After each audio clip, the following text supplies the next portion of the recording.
오늘 열왕기하 6장 1절에서 12절입니다. 이스라엘의 방패 엘리사입니다. 이스라엘의 방패 엘리사, 이스라엘의 수호자.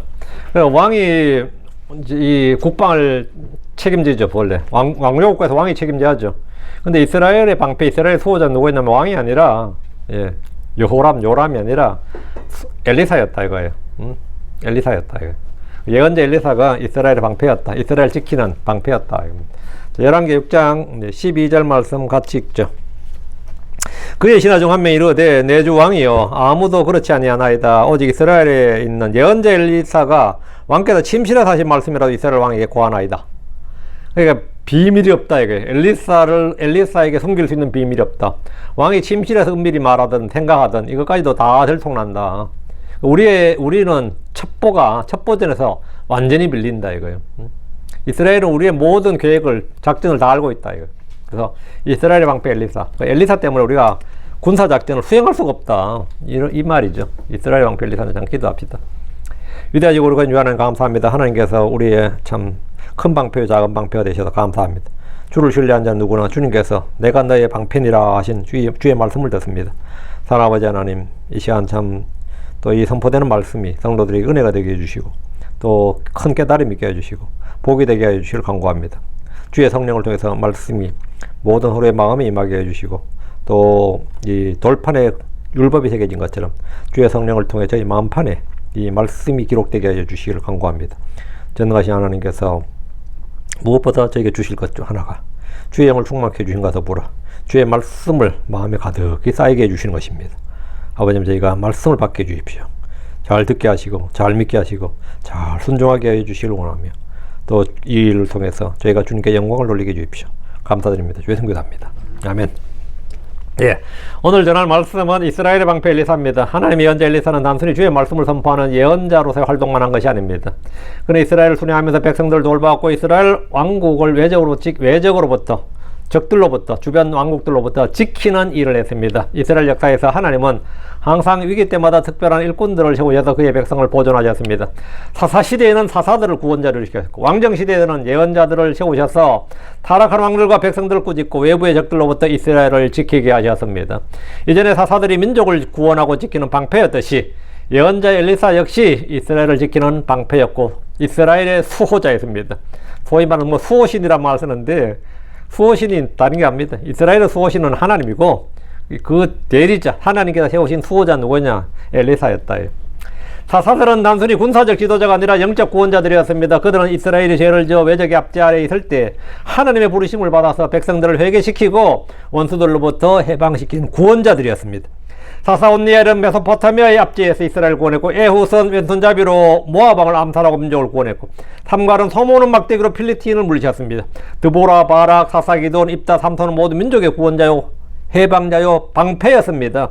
선견자 사무엘도 마찬가지였습니다. 하나님은 친히 세우신 사람들을 통해 이스라엘을 구원하셨습니다. 이후 이스라엘은 사사들을 대신해서 그들이 직접 세운 왕이 군대를 조직하고 백성을 재판하며 적을 물리쳐 주시기를 원했습니다. 사울 왕은 40년 동안 이스라엘의 강한 방패였습니다. 사울이 좋고 나쁘고를 떠나서 40년은 나라를 지켰어요. 어쨌든 40년을 나라를 지켰다고. 그가 비록 전쟁터에서 죽긴 했지만 왕국을 지키는 일에 늘 앞장섰습니다. 다윗은 정복자였고 솔로몬은 평화의 통치자였습니다. 이후 예언자들은 주의 말씀을 선포하는 일에만 전념한 듯 했지만 사실 그들이 선포하는 주의 말씀은 민족을 구원하고 지키는 중요한 사역이었습니다. 사무엘, 엘리야, 엘리사, 이사야, 예레미야 같은 예언자들은 민족을 구원하고 지키기 위해서 가진 노력을 다했습니다. 예레미야 때 유다가 망했는데 예레미야가 선포하는 말씀을 들었으면 유다는 안 망했어요. 예레미야가 선포하는 주의 말씀을 듣고 그들이 회개하고 자기를 낮추고 주를 구했으면 유다가 망할 일은 절대 없었습니다. 느부갓네살의 그 최강의 군대, 그 병력을 것들이 막을 수 있었어요. 이 예레미야라는 방패를 그들 어떻게 했느냐? 예레미야라는 철벽 방패죠. 신의 방패였다고. 이스라엘의 방패, 유다의 방패인 이 예레미야를 감옥에 가둬버리잖아요. 감옥에 가둬버리면 방패를 거두어버리니까 당연히 박살나는 거지.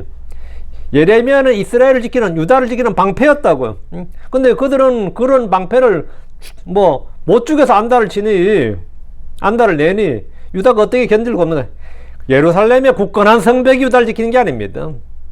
예레미야 같은 하나님의 예언자가 주의 말씀을 믿고 선포하고 기도하고 주의 말씀을 선포할 때 그것이 뭐냐? 그 민족을 구원하고 지키는 겁니다. 그들의 무기는 칼이나 창이 아니라 주의 말씀이었고 주의 예언자들이었습니다. 이들은 왕들조차도 하나님의 권위 아래 두었으며 하나님의 말씀으로 백성들을 지도하고 때로는 하나님의 능력으로 직접 이스라엘을 지키는 역할을 감당했습니다. 그 중에서 예언자 엘리사는 독특한 위치를 차지합니다. 그는 엘리야의 뒤를 이어서 예언자의 직분을 계승했을 뿐만 아니라 이적을 통해서 이적과 표적과 기적들을 통해서 하나님의 능력을 나타내었고 특히 열왕기 6장에서는 이스라엘의 방패로서 역할을 감당했습니다. 열왕기하 6장은 두 개의 이야기로 구성되어 있습니다. 1절부터 7절은 도끼날이 물에 가라앉은 사건을 통해서 엘리사의 자비와 능력을 보여주고 8절부터 12절은 엘리사가 어떻게 이스라엘을 시리아의 군사적 위협으로부터 보호했는지를 보여줍니다. 그 앞부분은 한 개인의 구원, 뒷부분은 민족의 구원이거죠. 이 두 이야기는 표면적으로 별개로 보이지만 하나의 공통된 주제를 가지고 있습니다. 그것은 바로 엘리사가 하나님의 사람으로서 이스라엘을 지키고 보존하는 역할을 감당했다는 겁니다. 예언자 엘리사의 생애는 온통 그가 행한 기적들로 가득합니다. 그 다른 예언자들처럼 주께서 이같이 말씀하시느니라 하면서 뭘 한 기록은 엘리사의 이야기 별로 없어요. 근데 계속해서 이스라엘 돌면서 뭐 했냐? 순회 설교자였죠. 순회 사역자였다고. 그가 행한 기적들로 가득했는데, 그러나 그 기적들은 단순히 어떤 신기한 사건들이 아니라 하나님의 백성을 보존하고 하나님의 영광을 드러내기 위한 목적을 가진 것입니다. 1절부터 7절은 엘리사가 주의 능력으로 한 개인의 문제를 해결해 준 사건이고 8절부터 12절은 엘리사가 주의 능력으로 이스라엘 왕과 민족, 국가의 문제를 해결해 준 사건입니다. 이 두 사건은 엘리사가 개인의 작은 문제에서보다 국가의 큰 문제에 이르기까지 모든 영역에서 하나님의 사람으로서 이스라엘을 돌보고 지켰다는 사실을 보여주는 겁니다. 이것은 우리 주 예수 그리스도의 사역을 잘 보여줍니다. 우리 주님이 가는 곳마다 이적과 표적과 기적들을 행하셨는데 개개인의 문제를 해결해 주셨고 그것은 곧 유다, 이스라엘 백성의 민족의 구원을 위한 것이었다 이거예요. 예. 그래서 주님은 개개인의 문제들, 뭐 질병을 고쳐주고 뭐 어떤 사건을 해결해주고 하니 개개인의 문제들 뿐 아니라 자기 백성을 그들에 대해서 구원하셨습니다. 이스라엘의 방패 엘리사라는 제목은 이 제목 제가 잡은 거예요. 저는 이제 뭐 성경 이제 오늘 본문 한번 쭉 읽고 나서는 제목을 뭐로 잡아야겠다고 딱 잡는 편이에요. 그런데 이스라엘 방패 엘리사 제가 잡은 본문인데 이스라엘의 방패 엘리사는 엘리사는 제목은 시리아 왕의 신하가 한 말에서 붙였습니다. 시리아 왕의 신하가 이 말 한 거예요. 시리아 왕에게 한 신하가 보고하기를 12절에 나오죠. 이스라엘 안에 있는 한 예언자가 이스라엘 안에 있는 예언자 엘리사가 당신께서 당신의 침실에서 말하는 그 말씀들을 이스라엘 왕에게 일러주나이다 했습니다. 이 말은 시리아 왕으로 하여금 엘리사가 이스라엘 방패요 수호신이고 수호자고 핵심 전력임을 인정하게 만들었습니다. 시리아 왕은 군사적 전략을 세울 때마다 침실에서 비밀리에 계획할 때마다 엘리사가 그것을 미리 알고 이스라엘 왕에게 알려준다는 사실을 알았습니다.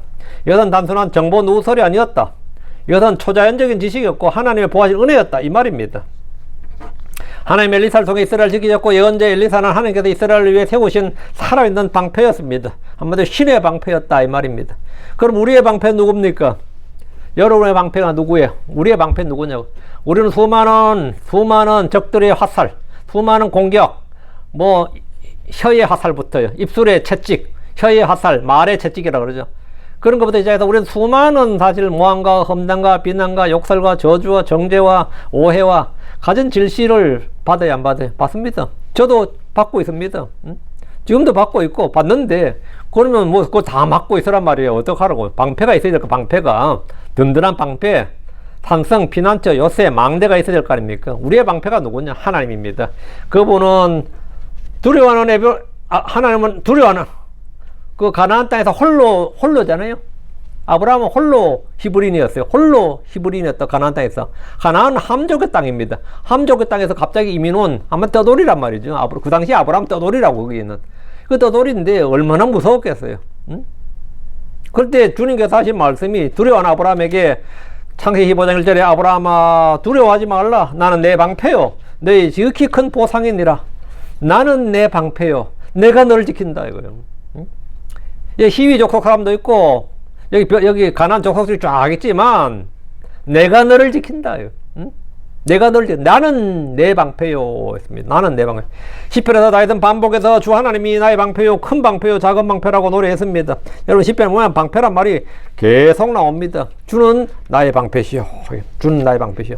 누구든지 주를 신뢰하는 자에게 주님은 그의 방패가 되십니다. 주를 신뢰할 때 주님은 나의 도움, 나의 방패이십니다. 잠언 3장 5절에 하나님의 모든 말씀은 순수하니라. 그분은 그들의 신뢰를 그분 안에 두는 자들에게 방패가 되느니라. 방패가 되시느니라. 하나님은 그분은 그들의 신뢰를 그분 안에 두는 자들에게 방패가 되시느니라. 우리가 주와 그분의 말씀을 믿는다면 믿음의 방패를 가진 겁니다. 이 땅에서 우리는 많은 도전과 공격을 받습니다. 다양한 시험을 받습니다. 철학과 과학과 역사 그리고 많은 학문적 지식을 사용해서 성경의 진리를 공격할 때, 또 법과 제도를 사용해서 우리를 공격할 때 우리는 어떻게 방어할 수 있습니까? 어떻게 방어할 수 있습니까? 반기독교 정책이 막 법안으로 막 입안이 될 때 말이야. 우리가 어떻게 방어할 수 있습니까? 그때마다 여러분은 어떻게 그걸 이깁니까? 하나님이 나의 방패요, 믿음의 방패가 필요합니다. 자, 본문 보겠습니다. 1절입니다. 그리고 예언자들의 아들들이 엘리사에게 말하였더라. 이제 보소서, 우리들이 당신과 함께 가는 그 장소는 우리들에게 너무 비좁나이다. 예언자들의 아들들이란 말이 자주 나오는데, 이들은 예언자들보다 성경교육을 받았던 사람들입니다. 예언자들의 아들들, 이 말은 내가 바리새인이면 말이죠. 사도 바울이 뭐죠? 나는 바리새인의 아들이요 이러거든요. 바리새인의 아들의 말은 나도 바리새인이요 이 말입니다. 거짓말쟁이 아들이다, 거짓말쟁이 아들이다 하면 나도 거짓말쟁이라는 뜻이고, 예언자들의 아들들이란 말은 나도 예언자다 이 말인데, 예언자들의 아들들이라는 표현이 성경에 자주 나오는데, 이들은 예언자들로부터 성경교육을 받은 사람들입니다. 한국교회에서는 주로 선지학교회 학생들 이런 표현을 사용했는데, 엘리야와 엘리사의 제자들입니다. 예언자의 제자들이 하지 않고 예언자의 아들들이라는 표현을 했는데, 이는 스승과 제자 관계보다 훨씬 더 강력한 표현입니다. 사도 바울이 디모데를 아들이라고 부르는 것과 비슷합니다. 지금 1절에 봐. 이제 보소서, 우리들이 당신과 함께 거하는 그 장소는 우리들에게 너무 비좁나이다. 그러니까 지금 예언자의 아들들이 많다는 말이죠. 비좁다는 말은 그러니까 더 넓은 처소가 필요하다 이 말입니다. 성도가 모여들면 이제 더 넓은 공간이 필요하죠. 그와 같이 더 넓은 공간, 더 넓은 처소가 필요하다 이 말. 엘리사의 제자들은 엘리사에게 와서 자기들이 거하는 처소가 너무 비좁다고 말했습니다.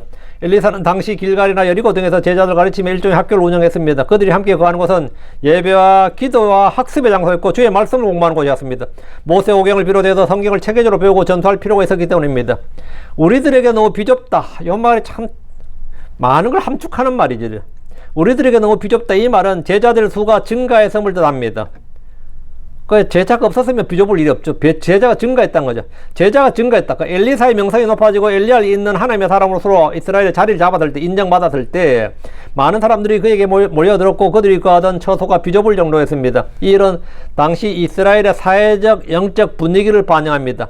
아합 시대에 강력한 배교의 물결이 지나고 그의 아들 아하시아가 병들어 죽었고, 이제 엘리사 시대는 분위기가 많이 누그러지고 바뀌었습니다.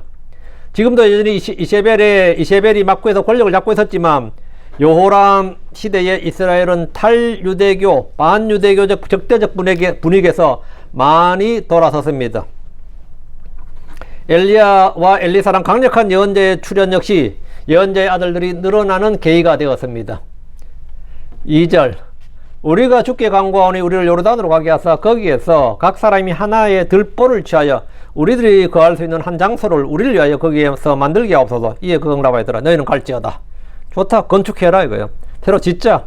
좀 더 넓은 장소 만들자. 예언자의 아들들은 엘리사에게 새로운 장소를 하나 만들자고 제안했고 허락을 구했습니다. 우리를 요르단으로 가게 하사. 당시 요르단은 숲이 많은 지역이었고 그들은 그곳에서 나무를 베어서 새로운 건물을 짓고자 했습니다. 거기에서 각 사람이 하나의 들보를 취하여, 이 말은 각 사람이 하나의 들보를 취하여, 이게 뭔 말이냐, 나무 하나씩만 가져오라 이 말은 아니에요. 각 사람이 하나의 들보를 취하여, 이 말은 그들이 거할 처소를 직접 짓겠다는 겁니다. 우리 각자가 조금씩 부담해서 노동력을 부담하든 돈을 내든지 뭘 하든지 안에 각 사람이 하나의 들보를 취하여 우리 전부 다 벽돌 하나씩 가져옵시다 이 말이에요. 벽돌 하나씩만 쌓읍시다 이거예요. 요즘 표현을 하면. 그러니까 예언자의 아들들은 그들이 거할 처소, 공부할 곳을 새로 하나 만들고자 했습니다. 우리가 거할 장소를, 우리가 거할 처소를 우리가 짓겠다는 건데, 엘리사는 그들의 제안에 너희는 갈지어다 이렇게 응답했습니다. 새로운 장소, 더 넓은 장소의 필요성을 엘리사 역시 인정했습니다. 회당을 짓든 성막을 짓든 성전을 짓든 모임의 장소는 꼭 필요합니다. 교회는 건물이 아니라고 하지만 교회를 하려면 함께 모일 처소가 필요하고 이 일은 우리 각자가 감당해야 될 일입니다. 각 사람이 하나의 들보를 취한다는 것은 각 사람이 그 정도의 금액이나 노동력을 제공한다는 말입니다. 지역교회를 시작하려 해도 각 사람이 하나의 들보를 취해야 됩니다. 저는 지금까지 여러 교회를 시작한 경험이 있습니다. 이미 다른 사람이 해오던 큰 교회가 아니라 늘 개척자 입장에서 교회를 시작했습니다. 그때마다 성도들이 힘을 합쳤고 처소를 마련했습니다. 벽에 거는 시계부터 뭐 정수기 하나, 커피잔 하나, 피아노 한 대, 뭐 중고 피아노든 말든 의자 하나, 이 전부 다 각 사람이 다 해가지고 교회 처소가 마련된 겁니다. 이제 제일 큰 게 이제 건물 보증금 문제라든가 이런 문제인데, 제가 그러고 저도 이거 하면서 제가 태 보니까 몇 개를 한 거야 하는 생각이 들더라고요. 합정로에서 합정로 지하부터 시작해서 합정로 지하에서, 그래서 저 서울대 구역에서 한 번 했고, 대방로에서 한 번 했고, 그때마다 전부 다 십시일반으로 각자가 들보 하나를 취한 겁니다. 들보 하나를 각 사람이 하나의 들보를 취해서 갖고 왔어요. 그렇게 해서 처소를 마련했습니다. 그 일은 남들이 대신해서 해줄 일이 아닙니다.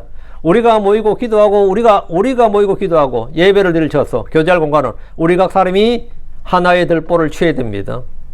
예, 3절입니다. 물론 뒤에 오는 사람들이야 뭐 그냥 참여하는 거지만 처음에 개척자들은 전부 다 그렇게 희생과 헌신으로 이루어지는 거죠. 그리고 한 사람이 이르되 만족하소서 내가 당신께 청하오니 당신의 종로와 함께 가소서. 예, 그가 응답하였더라. 내가 가리라. 한 사람이 엘리사에게 예언자의 아들들이 짓는 건축 현장으로 함께 가자고 요청했습니다. 만족하소서 이 말은 자신이 청하는 일에 불만이나 불쾌함을 드러내지 말고 수용해달라는 뜻입니다. 이게 예의가 있는 표현이죠. 우리가 어떤 일을 청할 때, 우리가 특히 뭐 나보다 윗사람이나 어른한테 뭘 청할 때 꼭 미리 하는 말 있죠. 뭐 요청할 때 제가 이 말씀을 드리는데 기분 나빠하지 마시고 아니면 불쾌히 여기지 마시고 오해하지 마시고 들어주세요. 이 말이에요. 예언자 아들들 중에 하나가 엘리사에게 왔어. 만족하소서 이 말은 오해하지 말고 불쾌히 여기지 말고 제가 하는 말에 기분 나빠하지 말고 제가 지금 엘리사 여기 선생님 스승님 여기 계시지 말고 일하는데 같이 갑시다 이 말이에요. 같이 가서 일하자 이 말을 기분 나빠하지 말아 달라는 거예요. 이게 만족하소서 이 말이에요. 맞죠? 그 양해를 구하는 말이죠. 미리 양해를 구하는 말입니다. 만족하소서 이 말은 미리 양해를 구하는 말입니다. 내가 하는 말에 성질 내지 말고 열내지 말고 오해하지 말고 나를 고깝게 여기지 마시고 이 말이에요.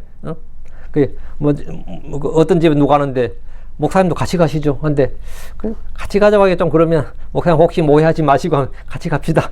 내가 거기 왜 가? 내가 거기 왜 가? 그러면 또 성질 벌컥 내면 어때요? 제안하는 사람 되게 머쓱하죠. 제안하는 사람 그건 머쓱해요. 뭐 그런 일이에요.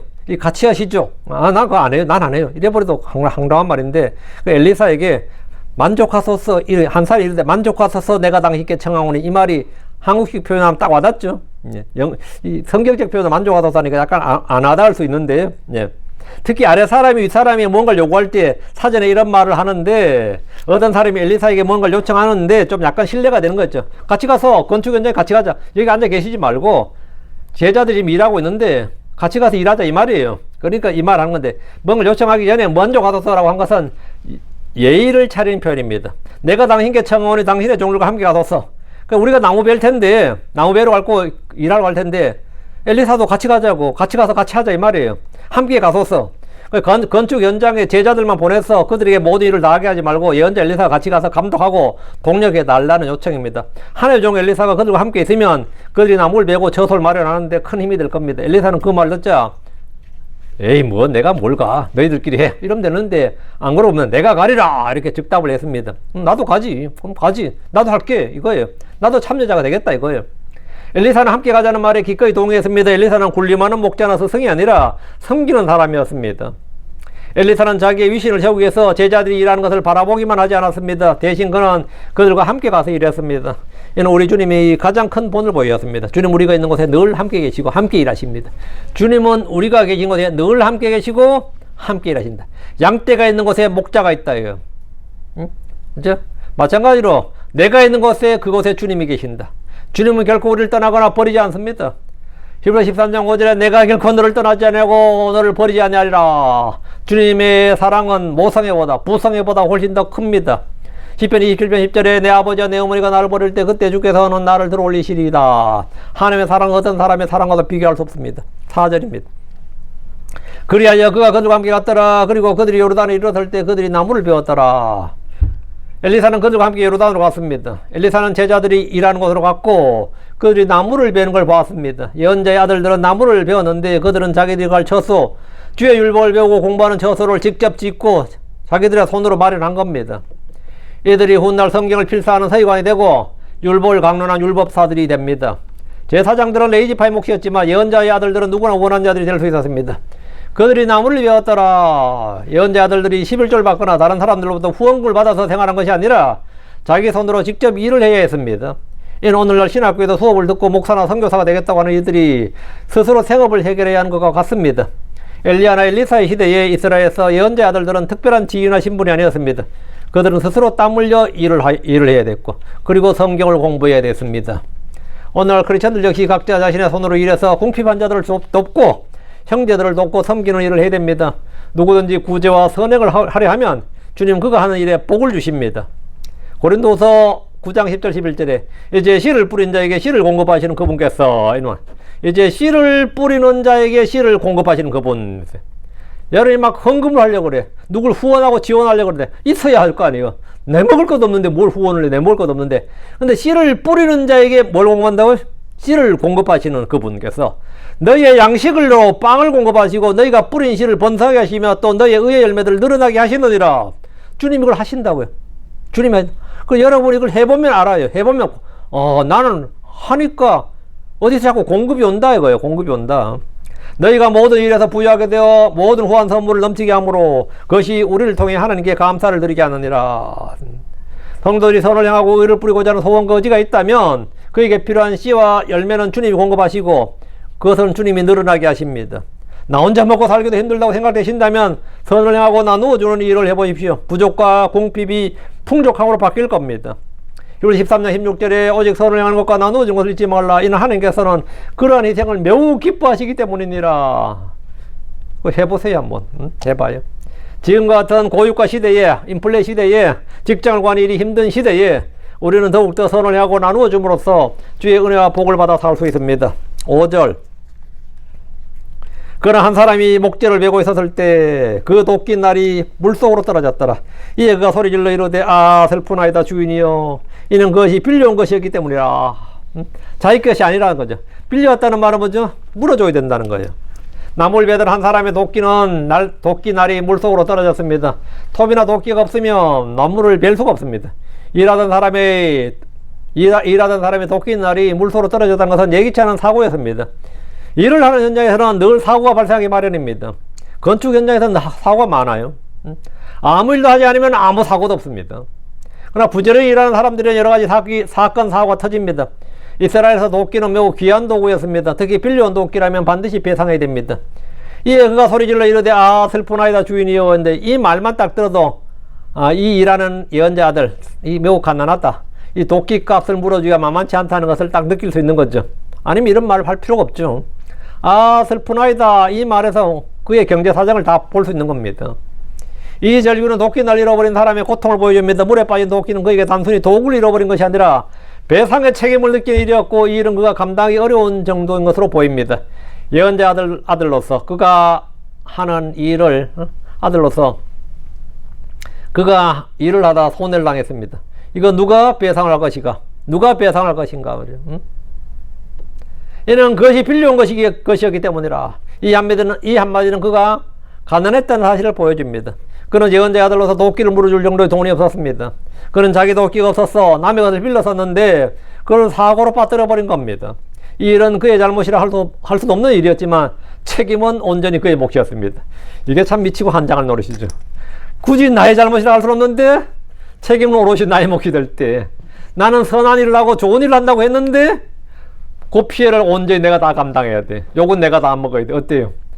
이게 뭐냐 이거 말이죠. 가끔 우리도 그러던데 야, 네가 총대 매라. 네가 총대 매라. 네가 책임져라 이 말이죠.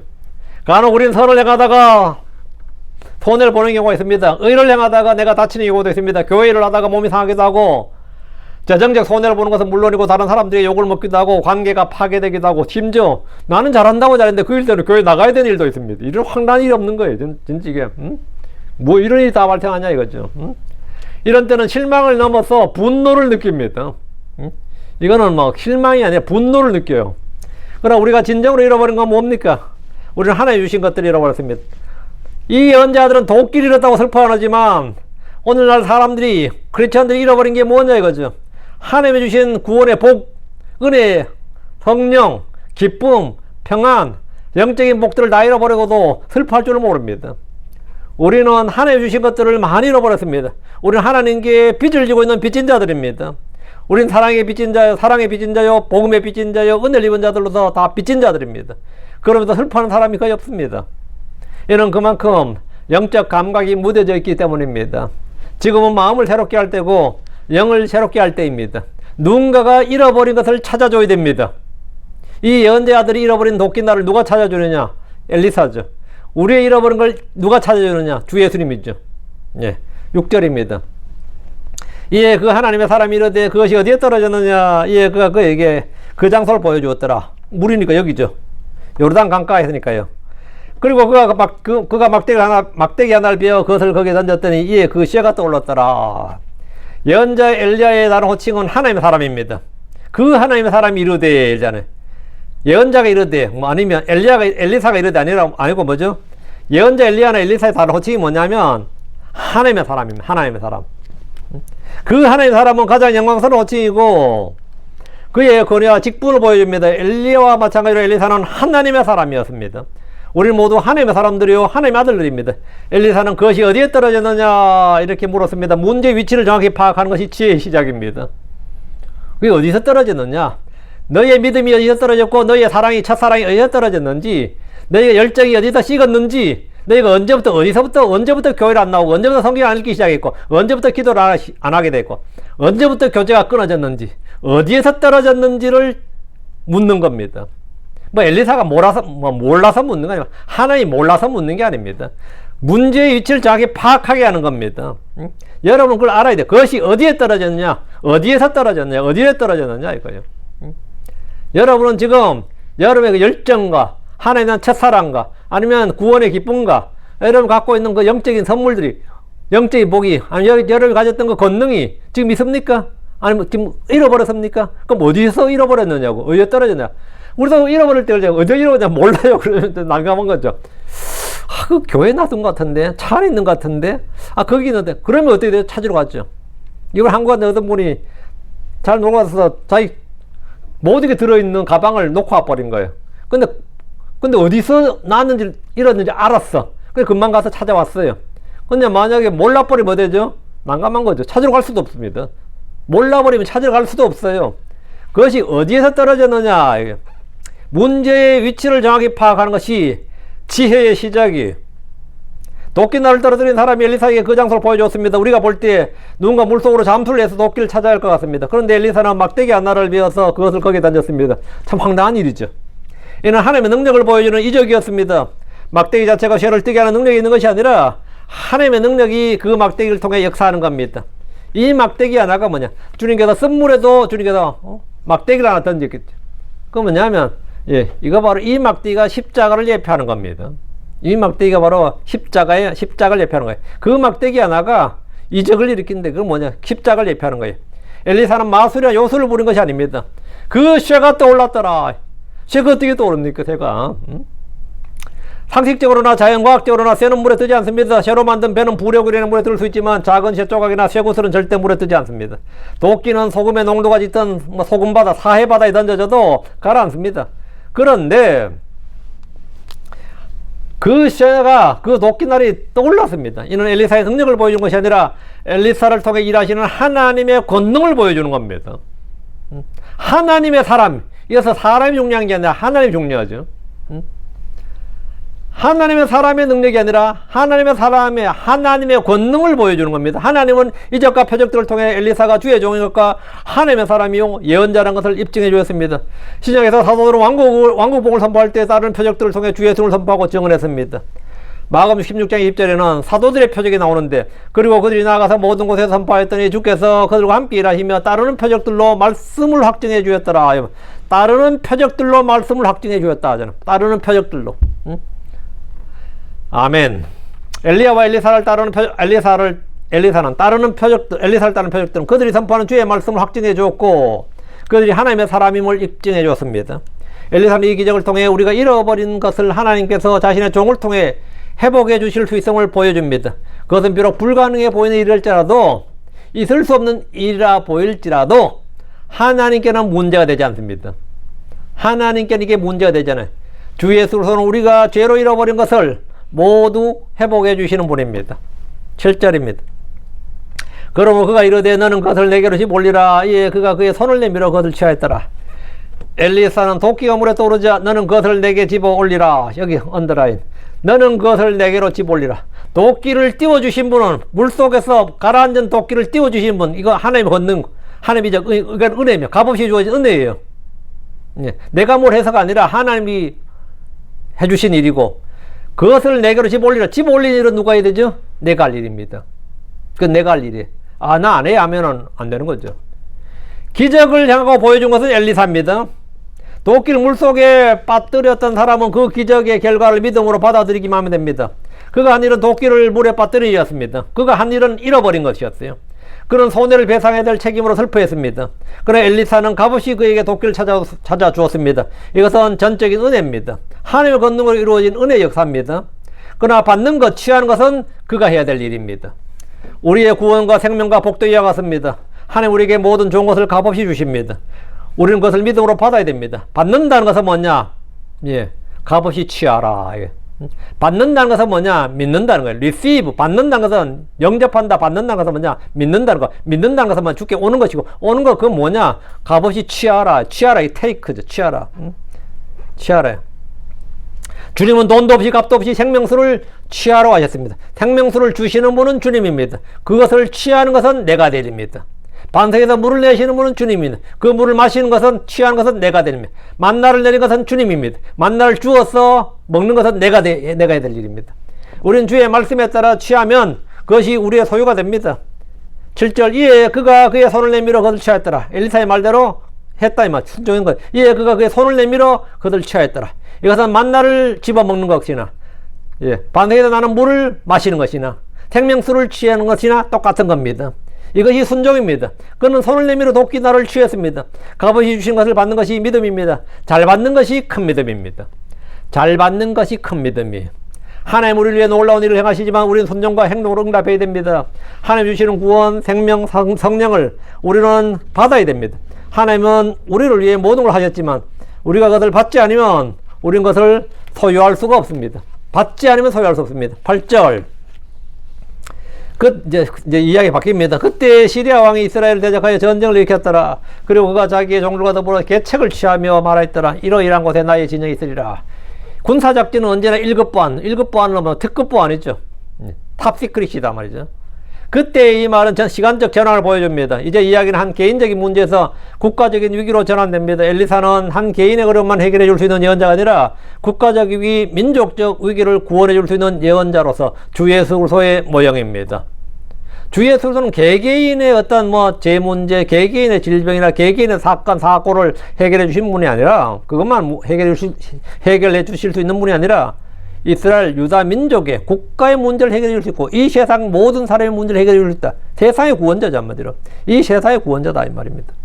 시리아의 왕은 이스라엘의 북동쪽에 위치한 강력한 적국이었습니다.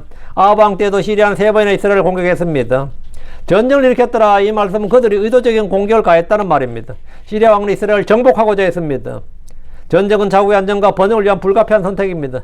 시리아는 이스라엘을 늘 위협으로 여겼습니다. 시리아 왕은 자기의 종들과 더불어 계책을 취하며 말했습니다. 이러이러한 곳에 나의 진영이 있으리라.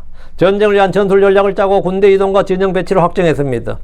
이스라엘은 늘 주변 왕국의 견제와 공격을 받았듯이 오늘 크리스천들은 늘 공격을 받습니다. 마귀의 공격을 받습니다. 사탄은 항상 하나님의 백성을 대적하여 전쟁을 일으킵니다. 우리는 마귀의 계략에 무지하지 않아야 됩니다. 마귀의 계략은 속임수요 불신과 의심입니다. 9절입니다. 그리고 하나님의 사람이 이스라엘 왕에게 사람을 보내어 이르되 당신은 이러이러한 장소를 지나가지 않도록 조심할지니라. 이는 시리아 사람들이 그리로 내려왔기 때문이라. 여기서 엘리사는 다시 한번 그의 이름 대신에 하나님의 사람이라고 언급됩니다. 엘리사는 이스라엘에 있지만 시리아 왕의 비밀 작전 계획을 미리 다 알고 있었습니다. 그는 이스라엘 왕에게 사람을 보내어 시리아 왕의 전술 전략을 모두 말해줬고 경고를 줬습니다. 엘리사는 군대를 지휘하는 사사가 아니었기에 군권을 가진 왕에게 정보를 준 겁니다. 당신은 이러이러한 장소를 지나가지 않도록 조심할지니라. 엘리사는 구체적인 경고를 주었는데 이는 하나님께서 그에게 보여주신 것이었습니다. 이는 시리아 사람들이 그리로 내려왔기 때문이라. 시리아의 첩보병이라든지 아니면 분대가 그리로 지금 잠입했다 아니면 내려왔다 이런 거죠. 엘리사는 하나님의 초자연적인 지식으로 시리아 왕의 계획을 알았고 그의 작전과 그의 부대가 어디에 배치되는지를 알았습니다. 미리 정보가 누설되면 게임은 끝난 거죠 뭐. 엘리사는 첩보 부대를 운영하지 않아도 모든 정보를 정확히 알아내어서 왕에게 알려주었습니다. 그는 이스라엘의 수호자용 방패였습니다. 하나님은 자신의 종들에게 하나님의 계획을 알려주십니다. 우리는 그분의 종들을 넘어 친구들이라 불리고 주께서 하시는 일을 숨기지 않습니다. 요한복음 15장 15절에 이제부터는 내가 너희를 종들이라 부르지 아니하리라. 이는 종은 자기 주인이 하는 것을 알지 못하기 때문이라. 오히려 내가 너희를 친구라 불렀나니 이는 내가 내 아버지께 들은 모든 것을 너희에게 알게 해주었기 때문이라 했습니다. 하나님은 우리가 무지하기를 원치 않습니다. 10절 그리고 이스라엘 왕이 하나님의 사람에게 일러주었고 그에게 경고하였던 그 장소로 사람을 보내었으며 거기에서 자기 자신을 구원하였으니 한두 번이 아니었더라. 엘리사가 말해준 대로 딱 해서 사람을 보냈다 말하면 그리로 시리아 군대가 온다. 그럼 미국 와서 딱 잠복하고 매복해 있다가 그들 쳐버리면 되는 거죠. 아니면 포위하고 있다가 멸해버리면 되는 거고. 이게 한두 번이 아니었다 이게. 이스라엘 왕은 엘리사의 경고를 받고 그 장소로 사람을 보내었습니다. 이것이 믿음의 행동입니다. 하나님의 사람의 말을 듣고 행하는 것은 순종입니다. 그는 거짓 예언자들의 말이 아니라 하나님의 사람 엘리사의 말을 들었습니다. 만약 엘리사의 말을 안 들었으면 안 믿고 불신하고 불순종했으면 나라 망하는 거고요. 응? 망하는 거고. 거짓 예언자들의 말만 듣고 있으면 망하는 거고 하나님의 사람 엘리사의 말을 듣고 따랐다 이거죠. 그 결과는 자신의 구원이었습니다. 자기 자신을 구원하였으니 자기 자신을 구원. 이것은 뭐냐? 믿음의 결과였고 순종의 결과였습니다. 믿음의 결과 곧 혼의 구원이었습니다. 믿음의 결과는 승리였습니다. 엘리사의 경고 덕분에 적이 어디로 오는지 어디에 군대가 배치되었는지를 정확히 알았고 사람을 보내어서 그들의 기습 공격을 사전에 막을 수 있었기 때문입니다.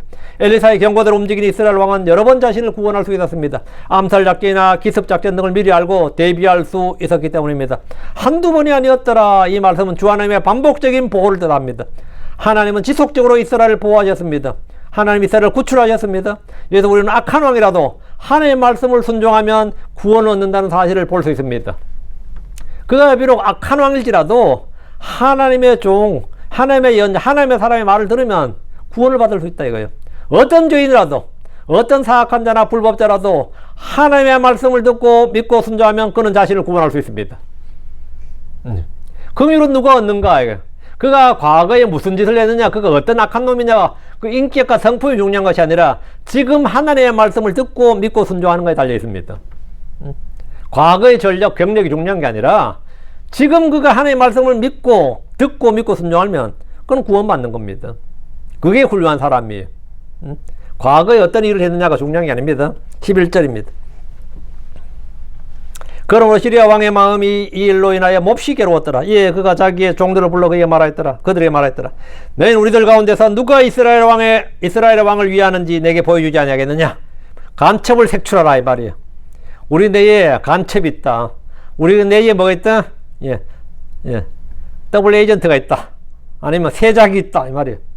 시리아 왕의 작전 계획은 계속해서 실패했습니다. 그러므로 시리아 왕의 마음이 이 일로 인하여 몹시 괴로웠더라. 어렵게 세운 계획이 실패할 수 없는 작전이라고 세운 계획이 번번이 무너지면 분노하고 좌절하게 됩니다. 시리아 왕은 이 일로 인하여 몹시 괴로웠습니다. 예, 그가 자기의 종들을 불러 말했습니다. 누군가 작전을 누설하거나 그들 가운데 이스라엘의 첩자가 있지 않고서는 이런 일이 반복될 수 없었기 때문입니다. 그래서 11절에 너희는 우리들 가운데서 누가 이스라엘의 왕을 위하는지 내게 보여주지 아니하겠느냐. 빨리 간첩 색출하라 이거예요. 정보를 누설하는 자를 찾아내라 이거예요. 이스라엘 왕은 그들 가운데 배신자가 있다고 생각했습니다. 당연히 그렇게 생각할 수밖에 없죠.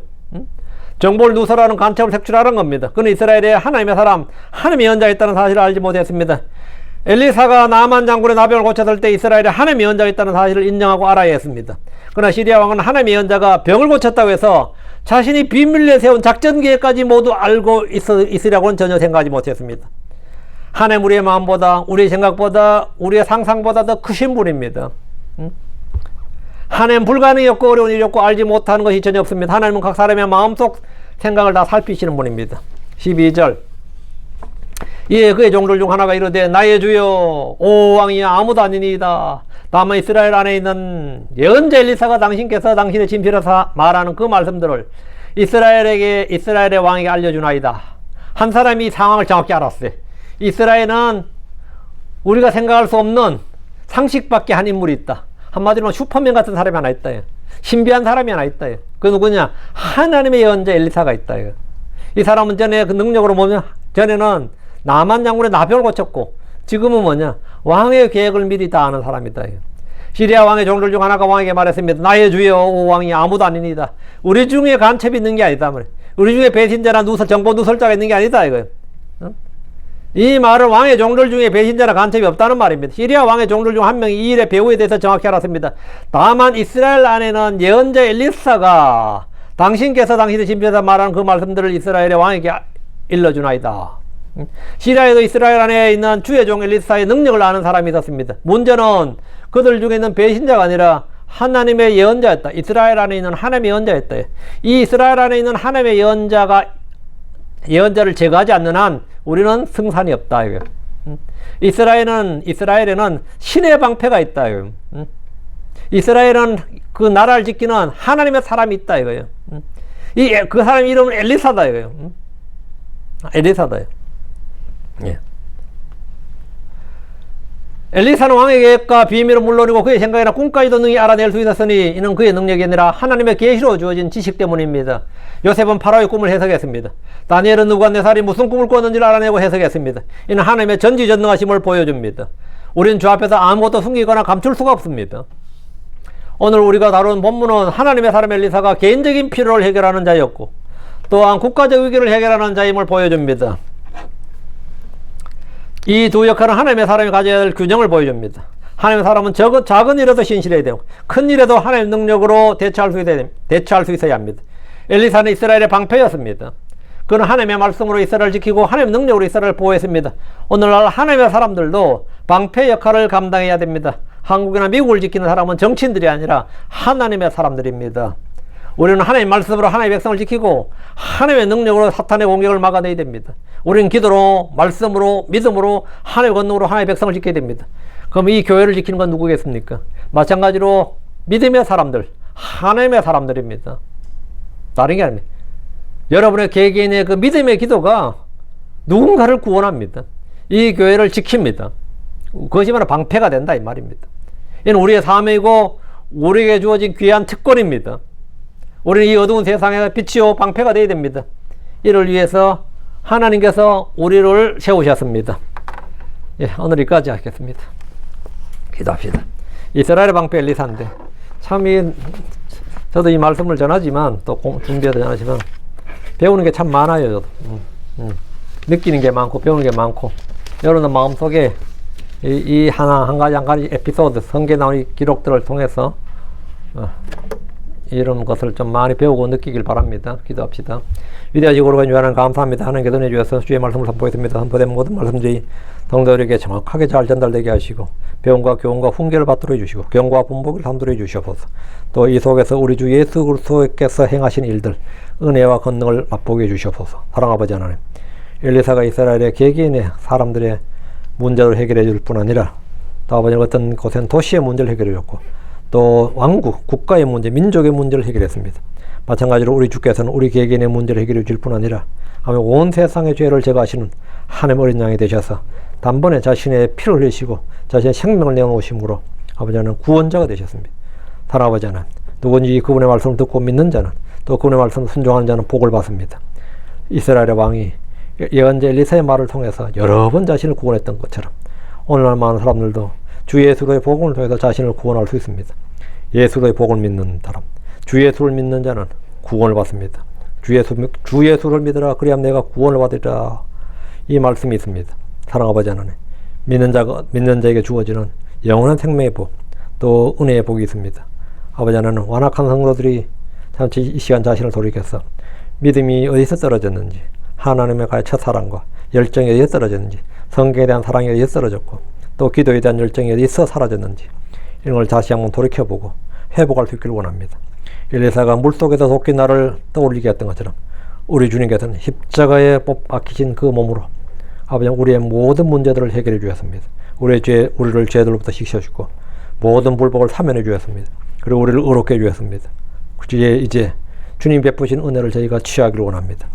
주님께서 주신 모든 것을 값없이 생명수를 취하듯이 저희가 받기를 원합니다. 잘 믿는 것이 아버지는 잘 받는 것이 그것이 바로 믿음의 생활이고 승리의 생활입니다. 모든 성도들에게 이 은혜를 깊이 생각할 수 있도록 해주시고 주 예수 그리스도의 말씀 그리고 그분을 깊이 생각할 수 있도록 해주십시오. 감사드립니다. 주의 성기도합니다. 아멘. 아멘.